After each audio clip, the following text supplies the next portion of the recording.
ধরে বলে যে ভাই 200 টাকা দেন বা 1000 টাকা দেন, আপনার লেখাটা আমি এখানে দিয়ে দিচ্ছি। পছন্দের জন্য আপনি লেখক থেকে কয় টাকা নিচ্ছেন? একটা পত্রিকা দিয়ে একটা প্রকাশনাকে চিনবে, আমাকে চিনবে, সবাইকে চিনবে, এবং পত্রিকায় যারা লিখছে তাদেরকে চিনবে। প্রিয় পাঠক, আমরা আজকে নতুন একটি কথোপকথনে আপনাদেরকে স্বাগতম জানাচ্ছি। আমাদের আজকের কথোপকথনে আমাদের সঙ্গে আছেন মুদ্রণ শিল্প ম্যাগাজিন এবং মুদ্রণ শিল্প পত্রিকা যেটা বলছি, এবং মুদ্রণ শিল্প যে প্রকাশনী আছেন তার প্রকাশক মোহাম্মদ কাজী জহিরুদ্দিন। তো তিনি আমাদের সঙ্গে আছেন। তার তার এই প্রকাশনী যাত্রা, আমাদের এই ম্যাগাজিন এবং আপকামিং বেশ কিছু বিষয় নিয়ে আমরা তার সাথে কথা বলবো, এবং মুদ্রণ শিল্প আমাদের পাঠকদের জন্য কি বিষয়গুলো রেখেছেন সেই বিষয়গুলো নিয়ে আমরা আজকে কথা বলবো। ভাই, ফিবোনাকিতে আপনাকে স্বাগতম জানাচ্ছি। শুরুতে একটু জানতে চাচ্ছিলাম যে মুদ্রণ শিল্পটা নিয়ে আপনার আসলে পরিকল্পনা কি ছিল, কিভাবে এটা শুরুটা করলেন আপনি? আচ্ছা, মুদ্রণ শিল্পটা হচ্ছে আমি প্রথমত হচ্ছে এটা শুরু হয়েছে হচ্ছে মাঝামাঝি 3 বছরের। তো প্রথম যাত্রার শুরুতেই চিন্তা ভাবনা ছিল যে আসলে প্রকাশনার যে বিষয়টা, মানে হয় না, অনেকগুলি প্রকাশনা থাকে। প্রকাশনার মানে মূল যে কন্টেন্ট বলেন বা কোয়ালিটি বলেন বা আরও বিষয় থাকে না, মানে একটু ইউনিক কিছু, মানে ভিন্ন ধারার কিছু, মানে সাহিত্যে আমরা তো সবাই সাহিত্য চর্চা করতেছি কম বেশি, কিন্তু দেখা যাচ্ছে হচ্ছে কিছু প্রকাশনায় বলেন, ওখানে দেখা যায় হচ্ছে আসলে মানে সত্যিকারের যে সাহিত্য চর্চাটা এটা হয়ে ওঠে না, হয় না। এখন আপনার প্রশ্ন থাকতে পারে যে ভাই আপনি কতটুকু মানে সেটা করতেছেন, আপনি তো এটা বললেন, আপনি কতটুকু করতেছেন। আমার যে চিন্তা ভাবনা, আমার যে লক্ষ্য, সেটা হচ্ছে এই যে ভিন্ন ধারার যে বিষয়গুলি, মানে ইউনিক বিষয়গুলি, সেগুলি আমি আমার প্রকাশনা থেকে আমি আমার মতো করে সেটা আমি গুছাবো। এবং হয়তো অনেকজনের প্রশ্ন থাকতে পারে পত্রিকা দিয়ে আসলে একটা প্রকাশনা শুরু কেন? আপনি তো চাইলে অনেকগুলি বই নিয়ে আসতে পারতেন, অনেক ভালো ভালো বই। তো আমি এই যে একটা মানে প্রথম 2 বছর হলো বা 1 বছর হলো, 1 বছরেই যদি আমি ভালো ভালো বইয়ে যদি হাত দিয়ে দিই বা আনার জন্য মানে প্রস্তুতি নিই, তাহলে হচ্ছে হয়ে উঠবে না, কারণ আমাকে কয়জনে চিনে। হ্যাঁ, তো আমি দিন শেষে হচ্ছে আমি চিন্তা করি যে না, আমার কিছু কাজ হোক, এমন যেমন কি আমি চিন্তা করছি আমার পত্রিকা দিয়ে কিছু কাজ হবে।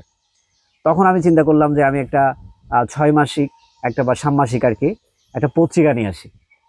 তো তখন থেকে হচ্ছে আমাদের টিমে জামশেদুর রহমান সজীব ভাই ছিলেন, যেটা হচ্ছে আমাদের এটার হচ্ছে সম্পাদক, এবং সাজিদ ভাই আমাদের সবার প্রিয় ভাই, উনি। তো আরো অনেক জন আছে, নাম এখন মনে পড়তেছে না, আছে আমাদের টিমে যারা যারা আছেন আর কি। তো সবাইকে নিয়ে আমরা চিন্তা করলাম যে একটা পত্রিকা আমরা নিয়ে আসি, মুদ্রণ শিল্প নামে একটা পত্রিকা আসুক, সবাই চিনুক মুদ্রণ শিল্পকে, পত্রিকা দিয়ে চিনুক। তো পত্রিকা আসলে আপনি তো একটু বলেছিলেন যে শুরুতেই যে একটা পত্রিকা আলোচনা হচ্ছিল আমাদের মধ্যে। একটা পত্রিকা আসলে তো ভাই হয় এরকম, অনেকগুলি পত্রিকা দেখেছি, মানে বিজ্ঞাপনে ভর্তি থাকে বা অনেক ধরনের পত্রিকা হয়, সে পত্রিকাগুলির নাম নিশানা নাই কেন? আপনি একটা জিনিস আপনি হয়তো বা এটা সুন্দর করে গুছিয়ে বলতে পারবেন, কারণ আপনি এটা নিয়ে কাজ করতেছেন। সেরা সন্দেশ একটা পত্রিকা রয়েছে, সেটা দেখলে আপনি এখনো বুঝতে পারবেন মানে এটা আসলে এটা কি, মানে এটা এত চাহিদা কেন, তাহলে নিশ্চয়ই ওখানে কিছু আছে।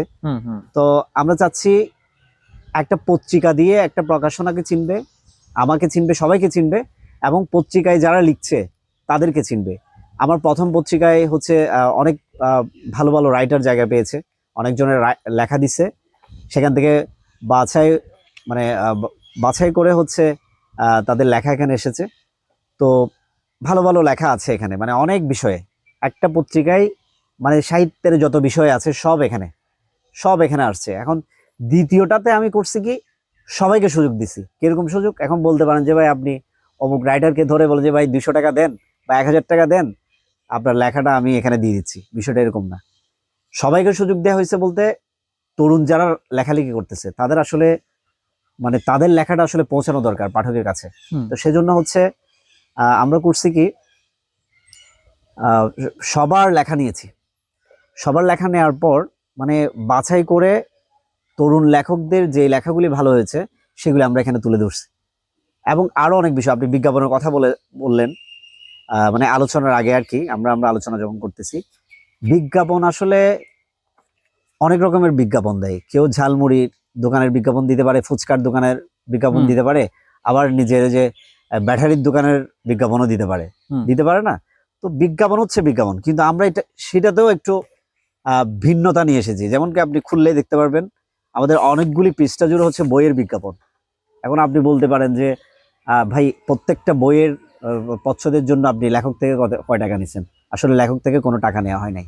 লেখকদের যাদের নতুন বই এসেছে তাদেরকে আমাদের পোস্টে বলা ছিল যে আপনারা আপনাদের মানে প্রকাশিত বইয়ের ছবি দিয়ে দিতে পারেন, আমরা ওখান থেকে সিলেক্ট করে যতগুলি দেওয়া যায়, প্রায় 1-1.5 ফর্মার বেশি হচ্ছে বিজ্ঞাপন আমরা এটা দিচ্ছি। আমরা চাইলে এগুলি না দিয়ে লেখা দিতে পারতাম না? অবশ্যই পারতাম। তো কিন্তু আমরা বইয়ের বিজ্ঞাপনটা দিয়েছি যেন মানে বইয়ের খবরটা পাঠকের কাছে পৌঁছে যায়, বিষয়টা হচ্ছে সেটা। তো আমরা চেষ্টা করতেছি, তরুণ লেখকদেরকে এখানে জায়গা দিয়েছি এবং ভবিষ্যতে আরো ভালো কাজ হবে এবং মুদ্রণশিল্প পত্রিকা নিয়ে, এটা আমাদের একটা উদ্যোগ। আমরা পৌঁছাবো ইনশাল্লাহ, আরো অনেক ভালো কিছু নিয়ে আসবো ইনশাল্লাহ। শুধু পত্রিকা না, আমরা হচ্ছে অনেকগুলি ভালো বই করার মানে প্ল্যান করেছি, হ্যাঁ পরিকল্পনা করেছি। আশা করছি আপনারা সামনে দেখতে পাবেন ইনশাল্লাহ।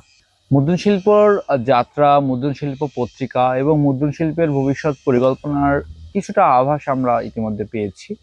আমরা নতুন এই প্রকাশনীকে পুরোপুরিভাবেই সাহিত্যের অঙ্গনে স্বাগতম জানাচ্ছি।